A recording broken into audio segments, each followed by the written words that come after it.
Hello, আসসালামু আলাইকুম। প্রিয় বিনিয়োগকারী ভাই বোনেরা, কেমন আছেন আপনারা?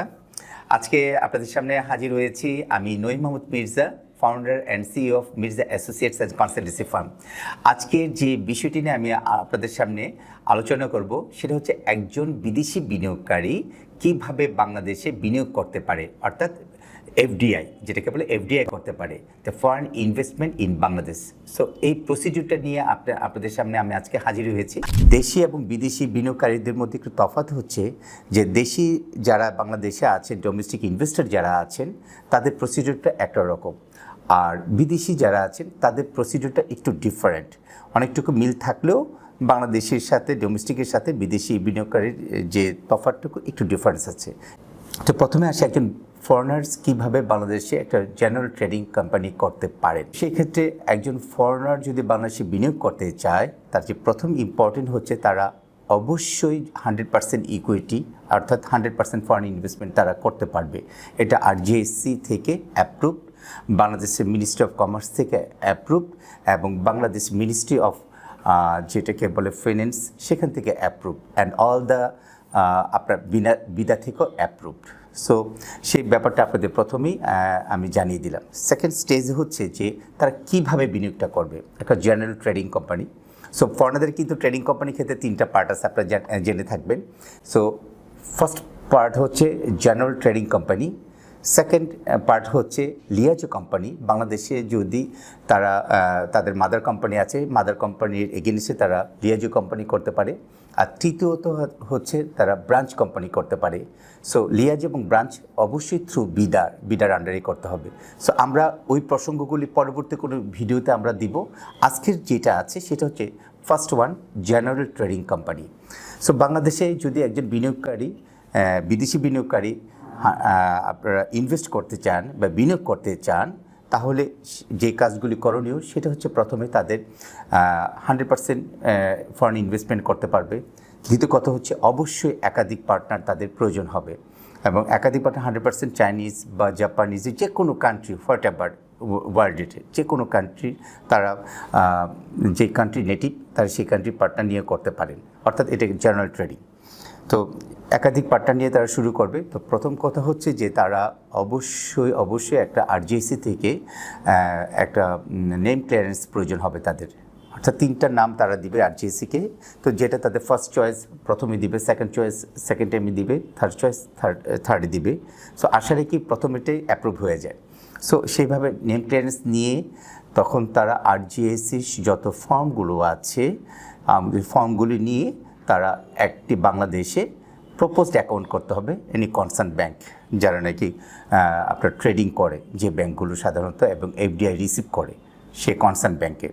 সো আফটার দ্যাট তাদের সমস্ত ডকুমেন্টস নিয়ে প্রপোজড অ্যাকাউন্ট করার পরে তাদের যে পেড আপ ক্যাপিটালটা আছে, paid up capital, authorize capital, সেগুলো সব সিলেক্ট করে যখন তারা পেড আপ ক্যাপিটালটুকু বিদেশ থেকে বাংলাদেশে আসবে, আসার পর তারা তখন এইটার যে ব্যাংক থেকে একটা এনকেশমেন্ট সার্টিফিকেট তারা দিবে, ইনভেস্টমেন্ট অন ইকুইটি, তারা যে ফরেন ইনভেস্টমেন্ট বা এফডিআইটা পাঠিয়েছে। তো ফরেনারদের ক্ষেত্রে এফডিআইটা হচ্ছে ইউজ টু। সো সেই এফডিআইয়ের যে এনকেশমেন্ট লেটার আছে সেগুলি এবং আরজিএসির সমস্ত ডকুমেন্টসগুলো, অরিজিনাল কপিগুলো with the signature of all directors, তো তারা এগুলি নিয়ে আরজিএসিতে সাবমিট করবে। তো আরজিএসি যখন সাবমিট করবে, অবশ্যই তাদের 100% সমস্ত এনকেশমেন্টগুলো অরিজিনাল লাগবে। সেই ক্ষেত্রে অথরাইজ ক্যাপিটালের উপর নির্দিষ্ট পরিমাণ ফি দিয়ে তারা তখন আরজিএসি থেকে কোম্পানিটা নিবন্ধন বা রেজিস্ট্রেশন করতে হবে। এবং আপনাদেরকে অবশ্যই মনে রাখতে হবে, একটা আরজিএসি থেকে যখন আপনি নিবন্ধন করবেন, অবশ্যই খেয়াল রাখবেন যে তিনটা documents very much important. Number one is certificate of incorporation, second one is memorandum articles of association, 3 number হচ্ছে form 12, must should be remember that.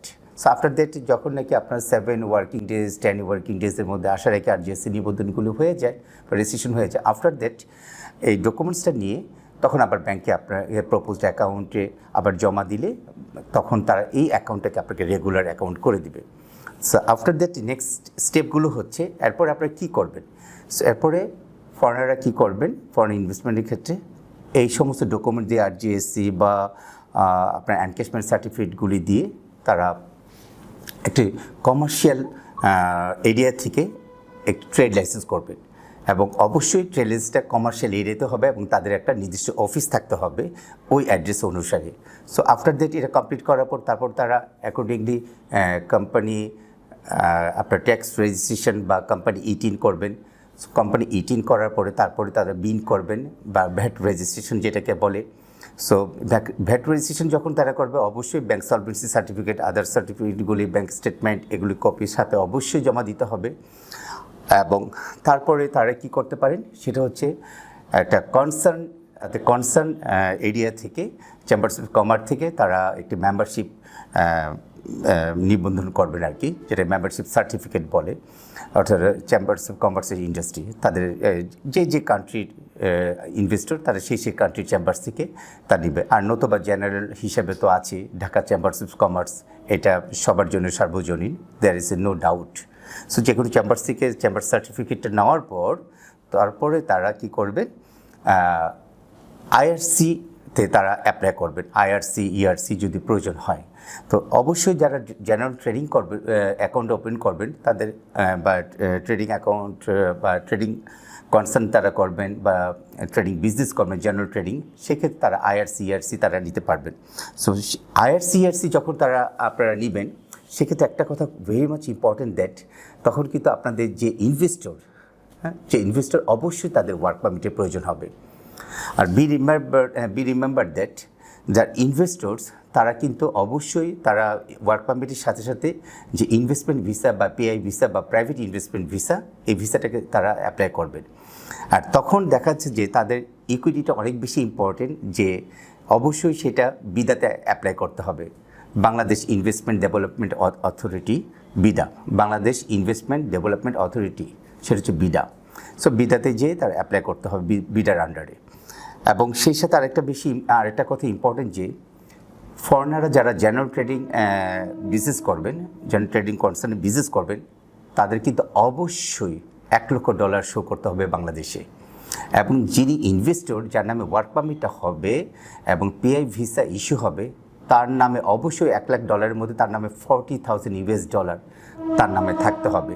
So আপনাদেরকে বলে দিচ্ছি, যখন নাকি আপনারা যারা ফরেনার বাংলাদেশে যে এফডিআই পাঠাবে, তো আপনাদেরকে তো মাথায় রাখতে হবে যে ধরুন দুজন পার্টনার, একজনের নামে ওয়ার্ক পারমিট হবে, একজনের নামে আরেকজন হয়তো দেশে থাকেন না, বাইরে থাকেন, কিন্তু উনি সব পরিচালনা করেন, বিজনেস সমস্ত পরিচালনা করেন, তার নামে কিন্তু মিনিমাম $40,000 থাকতে হবে। আর তারা কোম্পানি থেকে দুজনই, নিয়ম হচ্ছে যতজন থাকবেন ততজনেরই work permit with the PI visa করাটা, এটা হচ্ছে সবচেয়ে উত্তম পন্থা। কিন্তু তারপর আমরা চিন্তা করি যে অনেক সময় দেখা যায় দুজন পার্টনারের মধ্যে একজন ফরেনার বাংলাদেশে থাকে, আরেকজন বাইরে ট্রেড করছেন, একজনই কন্টিনিউ বাংলাদেশে থাকছেন, তখন তার নামে একজনেরটার নামে করলে হয়। এবং সেটা যদি managing director, what ever chairman যেই হোক না কেন, তার নামে ওয়ার্ক পারমিটটা হবে। সো এই হচ্ছে একটা important. So after completion the work permit then they can apply for the IRC and ERC. So আইআরসির ব্যাপারটা হচ্ছে যে আইআরসি কিন্তু একটা যে লিমিটেশন আছে, যে তার লিমিট কতটুকু। আইআরসির মধ্যে বিভিন্ন স্ল্যাব আছে, সে যদি চিন্তা করে না আমি আনলিমিটেড আইআরসি নিব, অর্থাৎ সারা বছর যে ট্রানজ্যাকশন করবে তার কোনো লিমিট থাকবে না, দেন they can do it.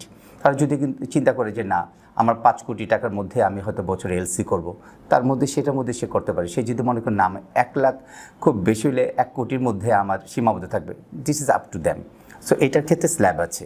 But ইআরসির ক্ষেত্রে, অর্থাৎ এক্সপোর্ট লাইসেন্সের ক্ষেত্রে, there is no hard and fast rules in general, সবার জন্য একই, বাংলাদেশি এবং বিদেশি সবার জন্য একই। এটা একটাই স্ল্যাব, সেটা হচ্ছে এক্সপোর্ট লাইসেন্স। সো আজকে তাহলে আমরা এতটুকু জানলাম যে কীভাবে একজন ফরেনার বাংলাদেশে জেনারেল ট্রেডিং কোম্পানি নিবন্ধন করতে পারে। সো আবারও আপনাকে ব্রিফলি বলে দিচ্ছি, সংক্ষেপে বলে দিচ্ছি। সেটা হচ্ছে যে একটা নেম ক্লিয়ারেন্স লাগবে, তারপরে ব্যাংকে একটা প্রপোজড অ্যাকাউন্ট করতে হবে, তারপরে তার এফডিআই আসবে ব্যাংকে, তার পেড আপ ক্যাপিটালের উপর ভিত্তি করে। আর তারপর তারা আরজিএসি যাবে, আরজিএসি নিবন্ধন করার জন্য সমস্ত সার্টিফিকেট পাবে, দেন ট্রেড লাইসেন্স, দেন 18 কোম্পানির নামে, দেন বিন বা ভ্যাট রেজিস্ট্রেশন, দেন চেম্বার্সের certificate, chambers of commerce certificate as per their concern of countries, তারপরে আসছে হচ্ছে আপনার IRC ERC, that's enough. So after completion that they can start their business. So আপনাদের যদি যে কোনো তথ্যের প্রয়োজন হয় অবশ্যই আমাদের চ্যানেলটি সাবস্ক্রাইব করবেন এবং আমাদের হোয়াটসঅ্যাপে নক করবেন, টেক্সট করবেন। সেই সাথে আমাদের পেজের লিঙ্ক দেওয়া থাকলেও লিঙ্কটিতে অবশ্যই ঢুকে আপনারা টেক্সট করবেন।